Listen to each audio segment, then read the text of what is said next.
When we last left Patrick, he had just arrived in Amboise for a 1-week DIY marathon. We'd been away for 3.5 months, and whenever we return, we're always curious and a bit nervous to see what we'll find. All right, heading to the house. La maison. All I need to do is find the key. Just kidding.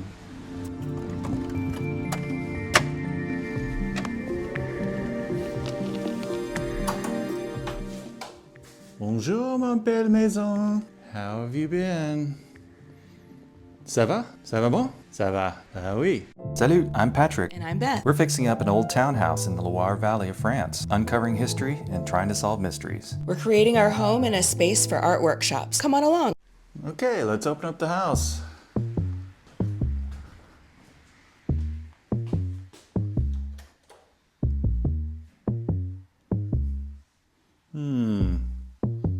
Okay.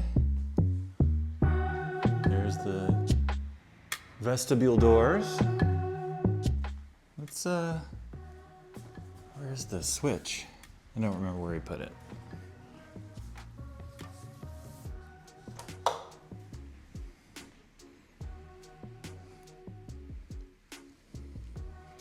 Need to get those shutters open. Everything seems pretty good. I don't see any mold.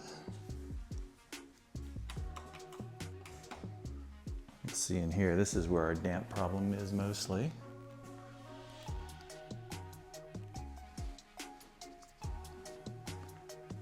Yeah. I hear water dripping, but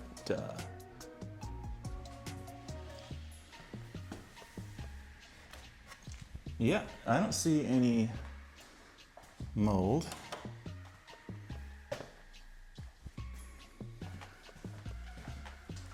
Things look good, just like we left it. No, just kidding.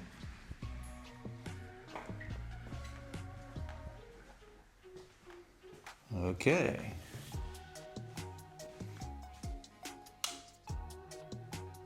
Ready for our one bulb. Blink, blink, blink, blink, blink, blinkety, blink. Man, it is depressing in here. Oh yeah, God, I forget everything. Zzz. Let's get some warm light in here. That's already warmer. I'm most curious about this water leak. Yeah. Yeah, we've got, I'm glad I put this down. There's probably a full centimeter of water. So that would explain why things were damp over here. But this looks good. I'm gonna fix that. Okay.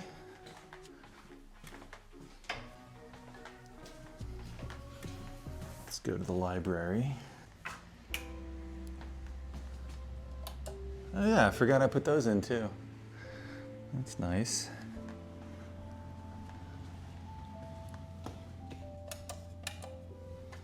Two sconces. You know, it's dusty in here, but it looks pretty good. Let's go ahead and put on that.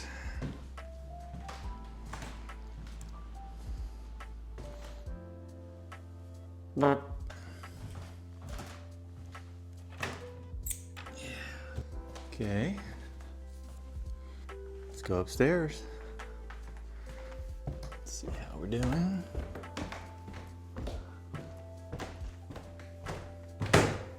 Ooh. Well, the stairs made a noise. A big clunky noise. Ooh, everything is very crackly. Yeah, very crispy. We'll do the fancy bedroom in a minute.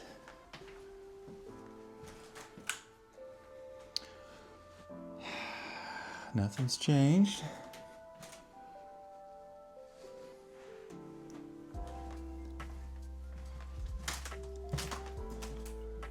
Our little night lights doing their job. whether there's someone here or not. Of course, there's always somebody in the house, right?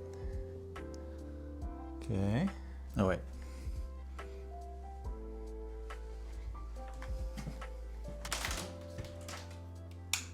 Doesn't seem to be any damp or anything. And it's amazing how much more crackly the floors are with the changing of the season, temperature and all that. Okay. Shower hasn't changed. Any leaks? No. I'll go ahead and turn that on now. And while we're here,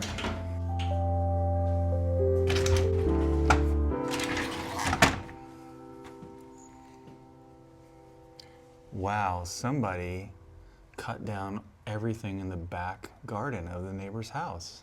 All of it.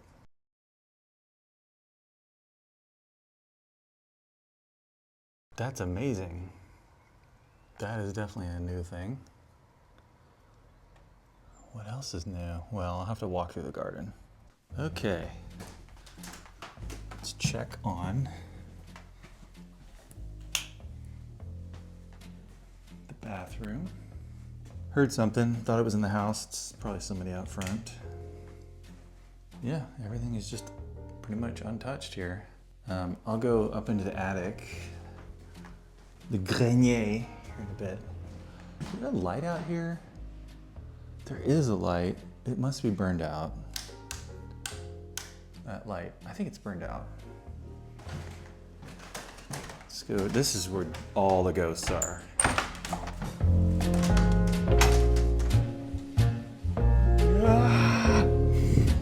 That'd be hilarious. Only for the viewer, not for me. Okay. Yep. It's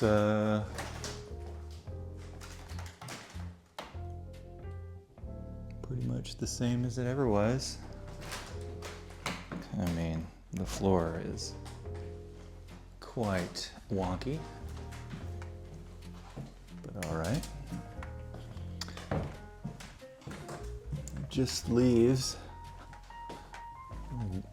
grenier.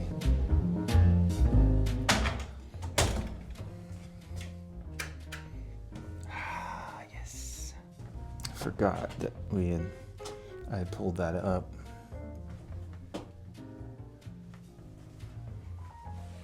Okay.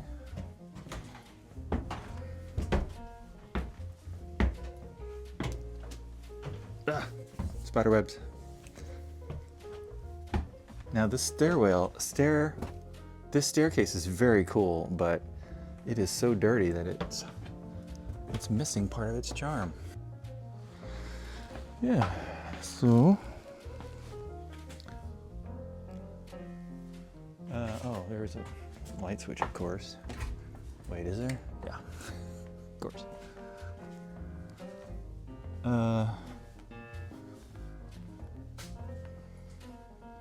Don't see any leaks. Nice. Chicken wire. Oh, that came off. Chicken wire was holding the insulation in.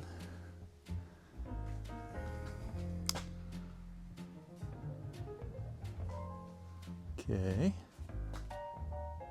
Man. And we'll go check over here.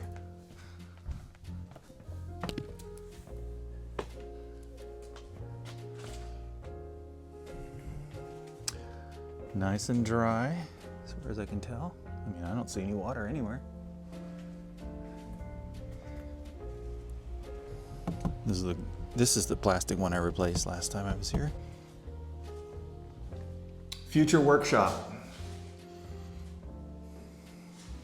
Gonna call it the Horse Whisperers Workshop. Okay, yeah, this radiator has always had a little leak, and that's gonna be fixed. They have it serviced. Okay. That's it. I thought I'd get a video of going down these Probably medieval stairs. Okay. Yep. They old.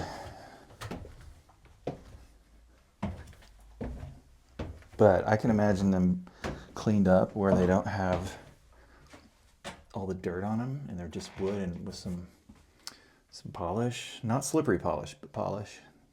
Amazing. But hey, let's see what we got in here. Oh, hell yeah. Don't mind if I do.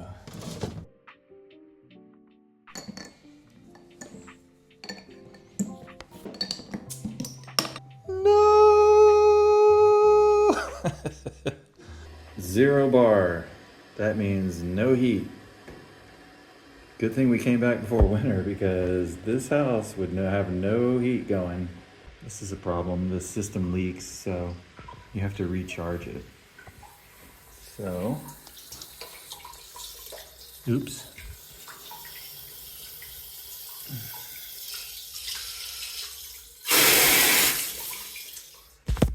Okay, it's all working now. Kind of needed this beer because it was a little bit, well, a little stressful for a minute, but I think you can hear the thing is actually running. So the pressure went down to 0, and then through a series of crazy pipes and valves and overfilled balloons, that's a pressure relief canister. I over pressurized it a little bit, so that was a little panic inducing, but then I just could remove the pressure again. So it's like this little dance you have to do. Not great that it lost pressure. That's because the whole system leaks, but we're gonna be fixing that when we replace all of the radiator valves. So, but yeah, so I should have heat in here. It's not that cold right now. It was about 12 degrees in here, but I'm gonna heat up the house a little bit and get it breathing with some windows open for a few minutes, and then we'll keep it moderate because it's very expensive to heat the house. So I'll just heat it up. At least I'll have some hot water for a hot shower and for the kitchen. So I'm back and I have a mission. I'm only here for about a week, even though I'd love to be in the garden. I'm here in le petit salon, and the mission is to finish painting this room. Nothing's ever finished, but we need to make this room livable and kind of ready for our, I guess, kind of a living room for now. And then we work on one room at a time.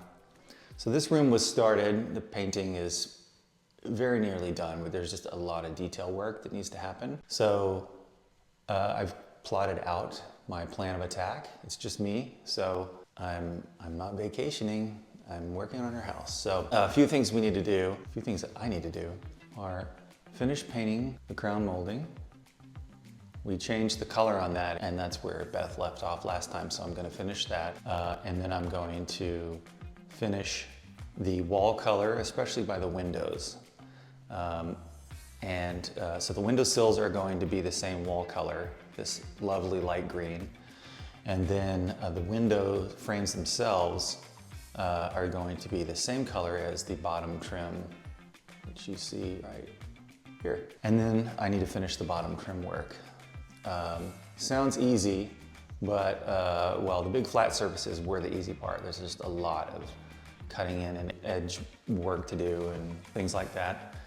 And I have, like, the heater pipe needs to be sanded, and I'm gonna go ahead and paint that, even though eventually we may wanna paint it a metallic sort of brass color. I'm just gonna paint it the same as the wall color. And then after all of that, well, actually I also need to paint the doorways. It's gonna be the same color as the trim, the bottom trim, and then the doors themselves. So I actually, when I arrived yesterday, I had several hours of time to work, and so I put Smart Strip on the doors. One of the doors Beth had started when she was here, and I went ahead and put another little coat on that, and then I put a full coat on the other two doors, just on the one side, so that I can paint them correctly. And they're going to have the same color as the bottom trim that you see here, the darker green. After all of that is done, I need to clean this floor.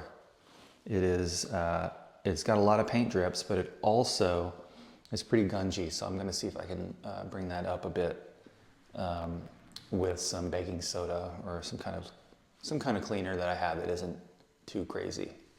I like to use natural cleaners for everything.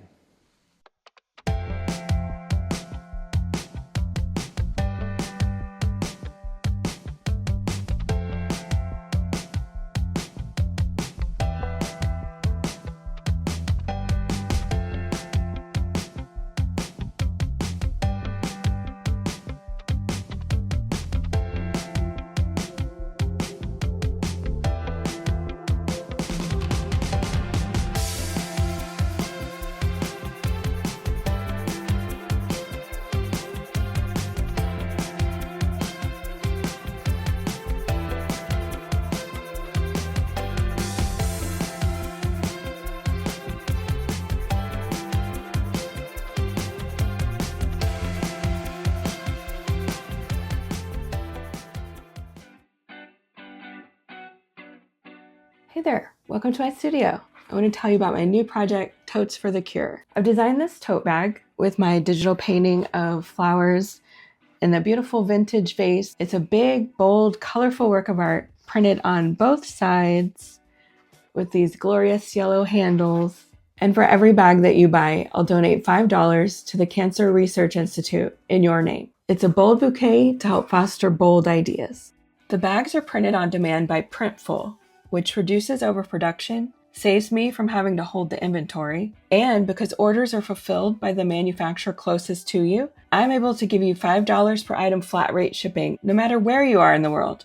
These totes are sturdy, hold a ton of stuff, but best of all, they support a great cause. The Cancer Research Institute's mission is to create a world immune to cancer by driving scientific discovery, accelerating collaboration, and turning breakthroughs into life-saving treatments. Check out cancerresearch.org to find out more about how CRI is saving lives by fueling the discovery and development of powerful immunotherapies for all types of cancers. Cancer is so pervasive, and it's had a huge impact on me and my family, as it may have had on yours as well. And as a breast cancer survivor myself, supporting the scientists and researchers looking for new and better treatments and eventually a cure is a cause that's really important to me. I'm really proud and excited to use my bold bouquets to support bold ideas and breakthroughs in cancer treatments. The tote bag that you receive will look just like this sample, except that I've added a bethhampton.com logo at the bottom corner, so you can easily share the love when someone asks, "Where'd you get that fabulous bag?" helping us raise even more money for cancer research. With the launch of my new Totes for the Cure project, I've set a short-term goal of raising $500 by December 31st. Let's start off 2026 with something really positive and hopeful. I plan to continue fundraising for the Cancer Research Institute indefinitely, and my long-term goal is to make semi-annual donations of $1,000 every 6 months, adding new tote bag designs to my Totes for the Cure collection every year. So please join me in supporting the important work of the Cancer Research Institute. Just head to my website, bethhampton.com, and click on Support Cancer Research, which takes you to my official fundraising page. From there, you can make a direct donation to the Cancer Research Institute or buy my Totes for the Cure. I'll make a $5 donation per bag in your name, and your name will be listed on my page as a donor. A huge thank you to those who've already bought one of these super cute and super useful tote bags or generously donated through my fundraising page. Your support is helping the Cancer Research Institute work towards a future immune from cancer. Thank you.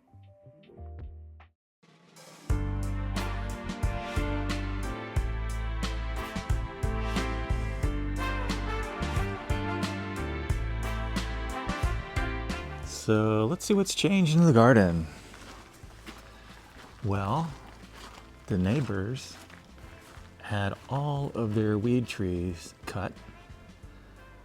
So it kind of makes our garden feel a little bit exposed, but I mean, we have a 7 or 8 foot wall, so it's not too bad. Let's see what else is going on. Nice little weeds.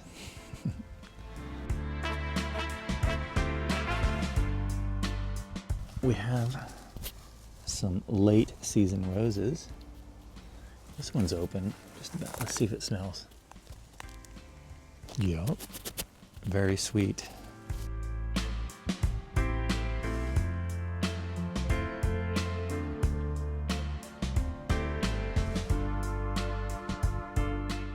Another late season. They're all going to be late season, but yeah, they smell really nice too. I always forget which ones smell like what. So the quince that was cut, that I cut down, has all the shade is gone, which is nice. And this is the new growth. So it's coming back, but now it can be shaped. But yeah, it's already got a good foot of growth there. But once the shade was gone, you can really see a lot of these other cool shade-loving plants. They're different. I mean, I don't even know what they are. That might be an ivy. I don't think so though, because it's growing. It's not growing on ivy vines. It's just growing on the ground. But there's all kinds of neat stuff in here. Here's another one of these lovely shade-loving plants.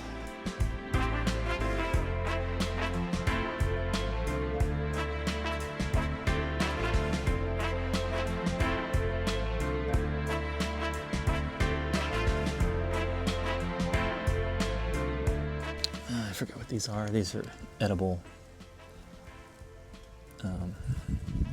herbs. Can't remember what it is though. Drawing a blank.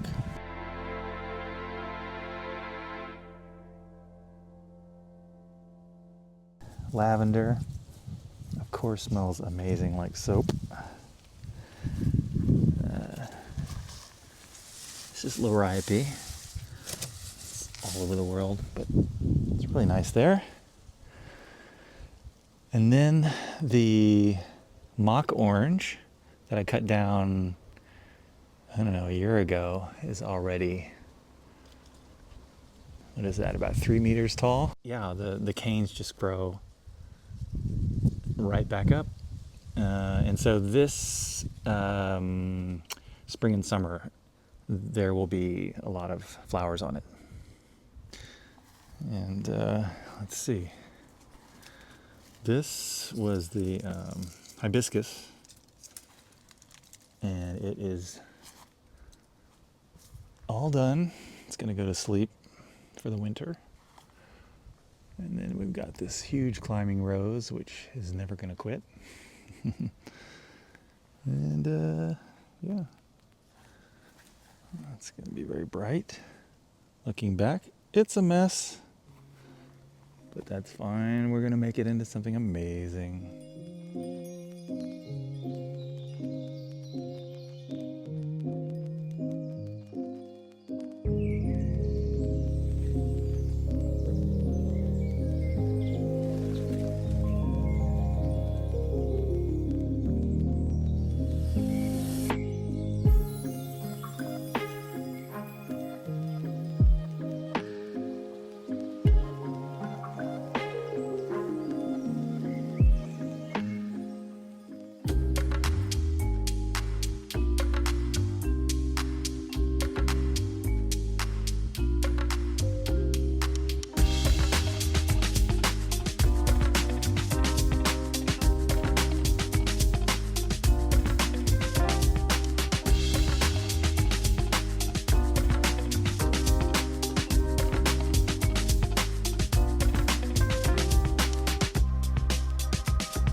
Well, I've been here 4 days, and well, I had 4 days of work. I reserved the last day to cleaning up and moving things back where they belong. So what did I get done?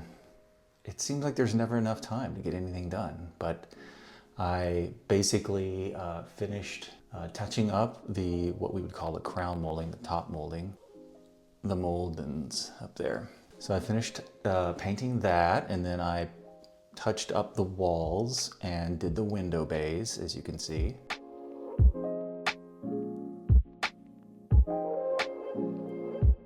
And also did the doorway frames. There, you can see those. And tried to cut in that delicate line between the dark baseboard, base trim, I guess, and the wall. And boy, is that difficult. I tried a lot of different techniques. I'm a pretty good painter, but when you have such an irregular surface to work with, even the lightest amount of paint it bleeds through if you have like a straight edge. Tape is just not even an option. It's just way too irregular. So what I ended up doing was, and I should have done this at first, I should have run a bead of caulking along that and then painted the walls. When you're doing this remotely, essentially, on your vacations, things are not quite as efficient. So I ended up this time just saying, I'm just gonna put the bead of caulk in now, and when I come back, I'll work on that fine transition line. So there won't be a white line there in the end. And then any future work, especially in the other salon, I'll be putting the caulking in before we do any painting. Although we have painted the wall already, but at least we haven't painted the trim yet. So in addition to that, I scrubbed the floors. There was a lot of stuff there. Interestingly, these salons, they were, a long time ago, they were hardwood floors. And you can tell that the doors, all the trim work around the doors and the doors themselves were painted in a fake wood grain. And you can see here that was the original coating on those doors. It's very, very thin. And on top of that was all the paint. So I know the people that we bought the house from probably didn't even know that, or maybe they did know, but they probably never saw it. So it's really interesting to uncover things. And stripping the doors is obviously a lot of work. What I love about it is it uncovers the original profile of the trim along all the panels. All that gets rounded and smoothed over as you have many coats of paint on there. And so I wanted to see what it was like by removing the paint. So I did, but it takes a very long time. As you can see, I've only done one side of the doors and I'm still not done. So I think maybe in the summertime, it's such a mess, I'll probably take one door at a time off and slowly chip away at it outside and let the paint stripper do its job. And then I can also paint it that way too, outside when it's setting up on a horizontal surface. So that's it. This room is still kind of going to be our living room or a TV room for now. So I'm going to be taking that mirror down. I just wanted to show what it's going to look like when this is an art room. This is going to be where people come over and do art. It has really nice light. And so eventually that will be there, and it won't be a living room, but for now it is. And so I actually need to move the TV back in here because this is the most comfortable place to watch TV. So tomorrow I have lunch with my friends, and then I'm gonna be on the train and heading home. It's been a whirlwind visit, and I've been eating fast food with wine, of course, with an occasional restaurant meal here and there. But I'm ready to get back home in Austin and cook some of my own meals. It's a lot easier there right now.